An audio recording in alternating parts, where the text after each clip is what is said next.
I worked 2 jobs for years to send my son to college. I scrubbed floors by day and guarded empty buildings at night just to make sure he had every chance I never did.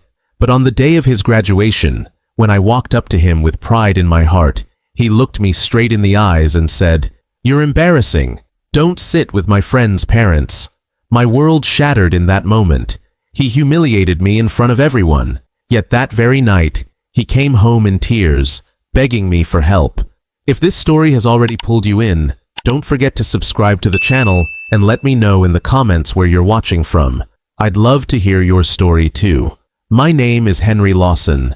I'm 67 years old, and for most of my life I've worked jobs that no one notices, but everyone depends on. I spent years as a janitor cleaning hallways long after the lights went out, and at night I worked as a security guard just to cover the bills. Life was not easy after my wife, Margaret, passed away. It was just me raising our 2 children, David and Emily, and I promised myself I would do everything I could to give them a better life. My daughter Emily, the older one, was always my quiet supporter. She helped around the house, worked part-time jobs when she could, and never asked for much, but my focus was always on David. I believed sending him to college was the greatest gift I could give, the key to breaking the cycle of struggle our family had lived in for generations. There were nights when I came home so tired I could barely stand. My hands ached from scrubbing. My back screamed from the long hours, but I kept going. Every dollar I saved went straight into a jar marked college fund. Emily once said to me, "Dad, maybe you should save some for yourself." But I shook my head and told her, "My future is already written. His is the one I'm fighting for." David was a bright boy, smart enough to earn scholarships, but not enough to cover everything. That's why I worked double. I wanted him to walk across that stage with his head held high, knowing his father had given him every opportunity. I used to picture myself sitting in the crowd, wearing the only suit I owned, clapping until my hands hurt as they called his name. In the weeks leading up to graduation, I was filled with excitement. Emily helped me press my old suit, polishing the buttons until they shone. She smiled softly as she worked and said, "Dad, you deserve this day as much as he does." I nodded, though deep down I felt nervous. I wasn't used to being in fancy places, sitting among people in expensive clothes and polished shoes. But I told myself none of that mattered. What mattered was seeing my son achieve what I had sacrificed so much for. The night before the ceremony, I sat alone at the table, polishing my old shoes, the same pair I had worn to Margaret's funeral years before. I whispered to her picture on the wall, "Tomorrow, Maggie, he'll graduate. We did it. He'll have the life we dreamed of for him." That moment carried me into the morning of the ceremony. I walked to the campus with my heart pounding like a drum. The banners, the caps and gowns, the sound of proud families cheering, all of it felt like the reward for years of pain and sacrifice. I believed I was finally about to see the fruit of everything I had worked for. What I didn't know was that the happiest day I had imagined would turn into the most painful days of my life. The morning of David's graduation felt like a dream come true. I arrived early, dressed in my old suit that Emily had carefully pressed the night before. The fabric was a little worn, the shoes a little scuffed despite my polishing, but I held my head high. I wasn't there to impress anyone. I was there to see my son walk across that stage, proof that every long night and double shift had meant something. The campus was alive with families. Parents carried flowers, mothers adjusted their children's caps, and fathers clapped each other on the back, full of pride. I stood among them with my heart swelling, clutching the small camera Margaret and I had bought years ago. I imagined taking pictures to hang on the wall, finally filling the frame that had been waiting for David's big day. When I spotted him in his gown, standing with his friend, my chest filled with pride. He looked sharp, tall, confident, the kind of young man I had worked myself to the bone to raise. I waved, smiling wide, but instead of smiling back, David frowned. He glanced at his friend, then quickly walked toward me. "Dad," he said under his breath, his tone sharp, "don't sit with us." I blinked, confused.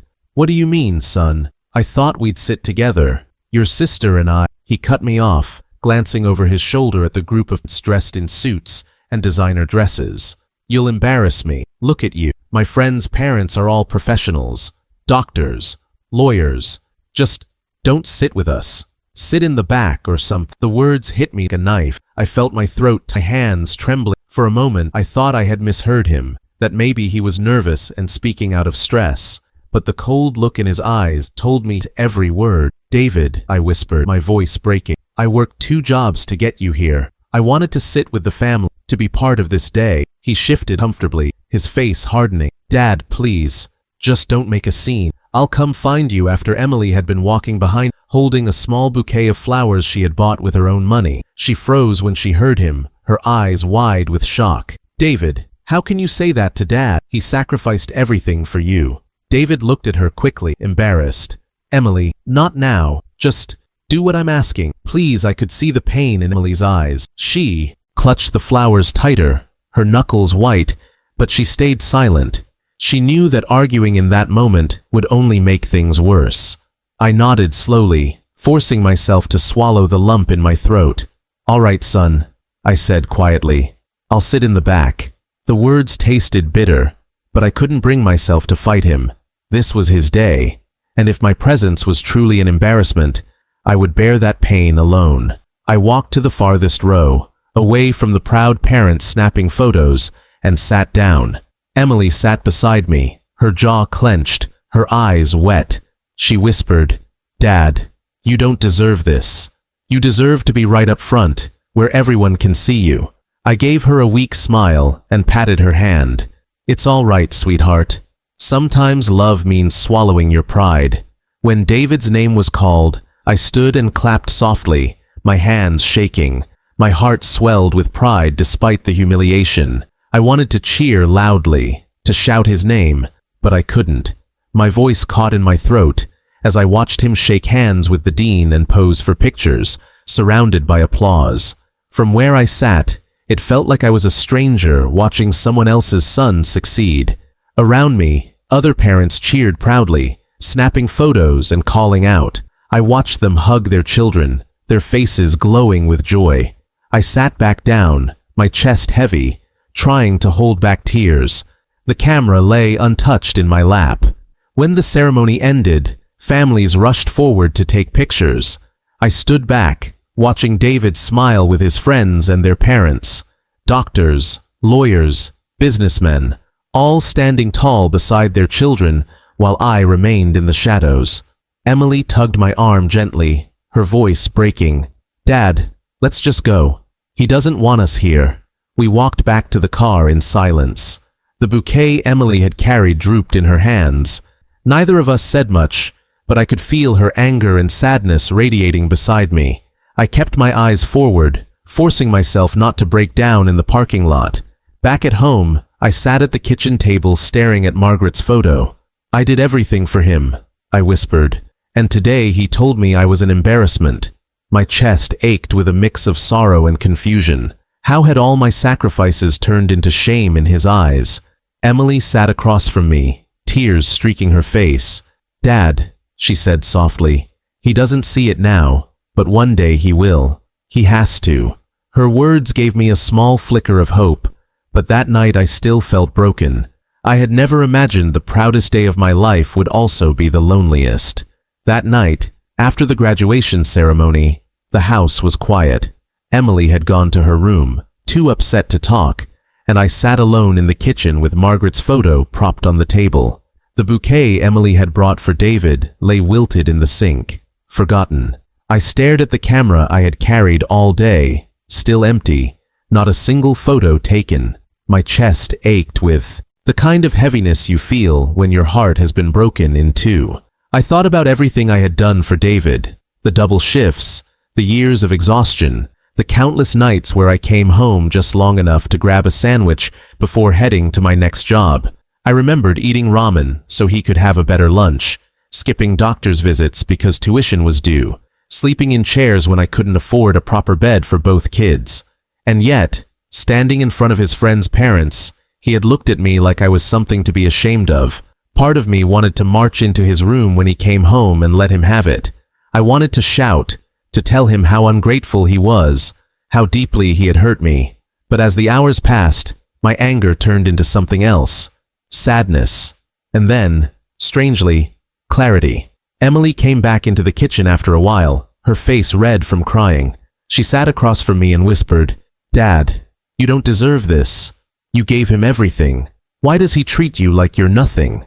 I looked at her, my sweet daughter, who had put her own dreams aside for the sake of the family. "Emily," I said softly, "sometimes when people think they've climbed higher than the rest of us, they forget who lifted them up. David's young. He doesn't understand yet. But life has a way of teaching lessons we can't." She frowned, shaking her head. "But you can't just let him walk all over you. He needs to hear the truth." I sighed, running a hand over my tired face. "If I yell at him now, he won't hear me. He'll just dig deeper into his pride. The hardest lessons don't come from words. They come from life itself. He'll realize soon enough that the world doesn't care about appearances the way he thinks it does." Emily stared at me for a long time, then finally nodded. "You're stronger than I am, Dad. I don't think I could forgive him so easily." "It's not about forgiving easily," I told her. "It's about remembering who we are. I didn't work those jobs for applause. I didn't sacrifice my health and my time so he'd thank me. I did it because I'm his father. My love isn't based on how he treats me, though God knows it hurts when he rejects me. But when life knocks him down, and it will, he'll come looking for me. And when that day comes, I want to be strong enough to answer." Emily reached across the table and squeezed my hand. "You've always been that way. Mom would be proud of you." Her words settled into my heart.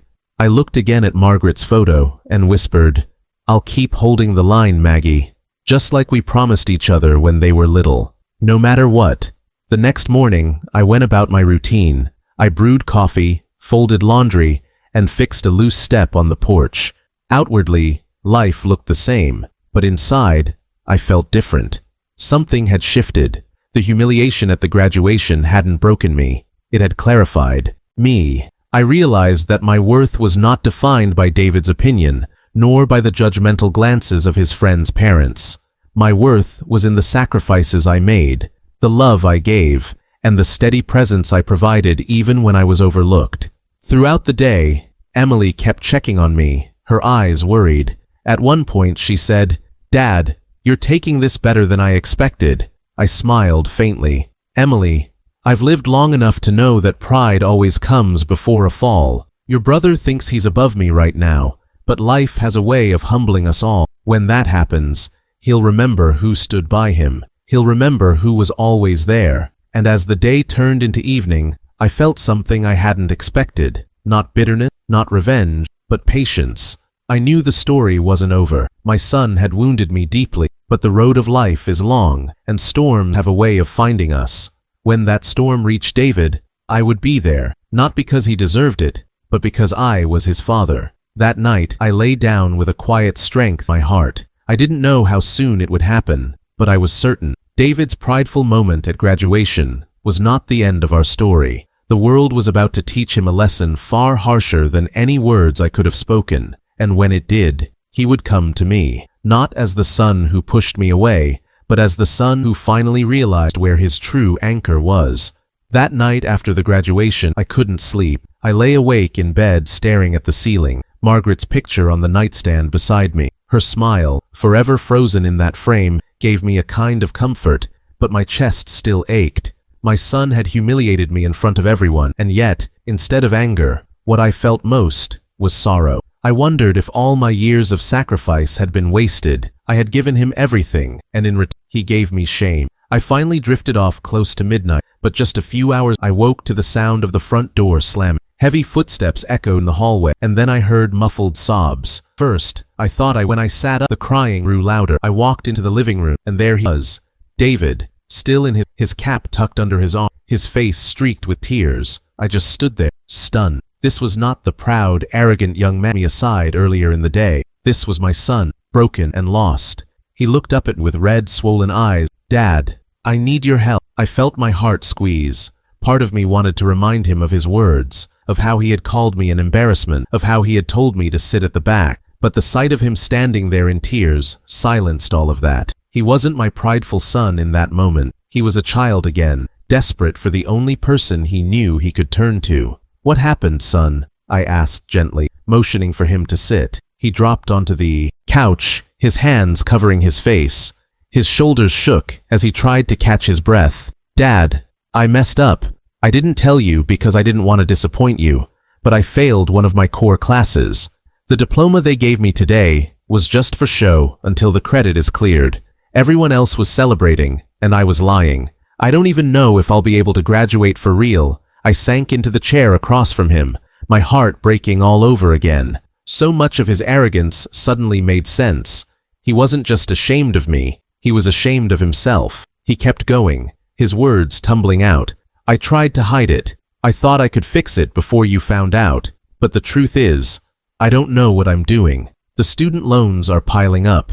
My friends are already getting job offers, and I'm stuck. Tonight, after everyone left, I couldn't hold it in anymore. I didn't know who else to go to, so I came here." He looked at me then, his eyes full of fear and regret. "I know what I said today hurt you.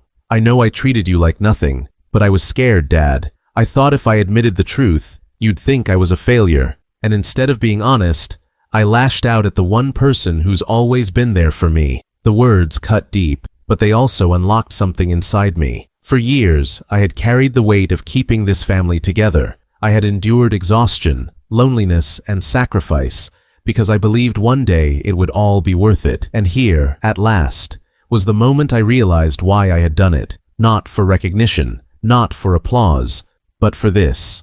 For the moment, my son finally saw me for who I was. I leaned forward, my voice steady. "David, today you called me an embarrassment, but look at what happened tonight. When the truth became too heavy, when you couldn't carry it alone, you came here. You didn't call your friends' parents. You didn't go to your professors. You came home, to me. That should tell you something." He wiped at his face, his hands trembling. "I'm sorry, Dad. I don't deserve your help after the way I treated you." I shook my head. "Son, a father's love isn't about who deserves it. It's about never turning your back, even when it hurts.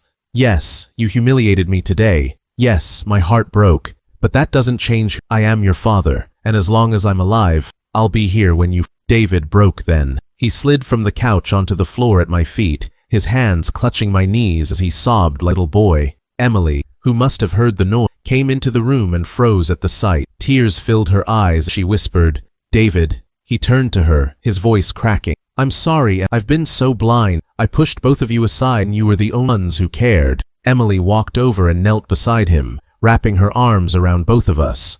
In that moment, the three of us sat together in tears, the pain of years spilling out.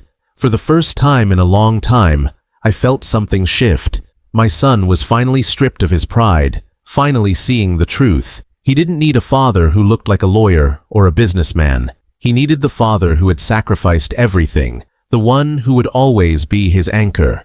And as I held both of my children close, I knew the humiliation of that morning had been replaced by something far greater, a chance for healing, for honesty, and for love to finally take root again. The morning after David came home in tears, the house felt different. For years it had carried the weight of exhaustion, sacrifice, and unspoken pain. But that morning, as I brewed coffee and watched both my children sit quietly at the table, I felt something I hadn't felt in a long time: hope. David looked drained, his eyes still puffy from the night before, but there was a softness in him that hadn't been there for years. Emily sat beside him, her hand resting gently on his arm, no longer just the overlooked sister, but the one holding him steady. He finally broke the silence. "Dad," he said, his voice low but steady, "I don't know how to make up for what I did yesterday. I thought graduating would make me feel invincible, but instead, I've never felt smaller. When I saw you in that old suit, I was ashamed, not of you, but of myself. I knew I was lying about graduating clean, and I couldn't face it. Instead of being honest, I took it out on you." Emily shook her head, her voice firm. "David, you hurt him. You've been hurting him for years. You've taken everything he's done for granted, while Dad worked himself into the ground for us. I had to watch him break his back so you could stand on that stage yesterday, and you couldn't even let him sit with you." Her words were sharp, but they were the truth, and David didn't argue. He lowered his head, shame written on his face. "You're right," he said quietly. I've been selfish. I acted like Dad's sacrifices didn't matter. But last night, when I thought I had nowhere else to turn, the only place I wanted to be, I listened to both of them, my heart heavy but steady. I had waited years for David to see the truth, and now here it was, raw, undeniable. I reached across the table and put my hand over his. "Son," I said, "I don't need apologies or grand gestures. What I need is respect. Respect for the years I gave, respect for the love I poured into this family, and respect for your sister who carried more weight or realized.